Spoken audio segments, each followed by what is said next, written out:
Jailer की आखिरी इच्छा किसी छोटे से गांव में एक साधारण किसान रामू पर झूठे इल्जाम लगाकर उसे फांसी की सजा सुनाई गई थी। जेल में रहते हुए उसने हर तरह से अपनी बेगुनाही साबित करने की कोशिश की, लेकिन समाज और कानून ने उसे दोषी मान लिया। उसकी फांसी की तारीख तय हो गई। रामू का जेलर एक नेकदिल इंसान था। उसने रामू को हमेशा ईमानदार और शांत देखा था, लेकिन कानून के आगे वह कुछ कर नहीं सकता था। जब फांसी से एक रात पहले रामू से उसकी आखिरी इच्छा पूछी गई तो उसने चुपचाप सिर झुकाकर कहा, मैं अपनी पत्नी के साथ एक रात बिताना चाहता हूँ। यह सुनकर जेलर हैरान रह गया। पहले तो उसने सोचा कि यह असंभव है, लेकिन रामू की आंखों में सच्चाई और दर्द देखकर वह पिघल गया।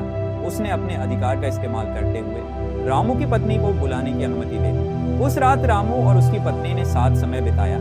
वे दोनों जानते थे कि यह उनकी आखिरी मुलाकात है। उनकी बातों में गुस्सा, दुख और निराशा नहीं थी। रामू ने अपनी पत्नी को समझाया कि वह कभी हार न माने और उनके बच्चों को इस बात से दूर रखे। जेलर बाहर खड़ा ये सब सुन रहा। रामू और उसकी पत्नी की बातों ने उसका दिल झकझोर दिया। उसने सोचा कि अगर यह आदमी इतना अच्छा है तो इसे फांसी क्यों हो रही है। सुबह होने से पहले जेलर ने एक साहसी कदम उठाया। उसने रामू को भागने का मौका दिया। उसने कहा, तुम बेगुनाह हो और मैं तुम्हें मरते हुए नहीं देख सकता।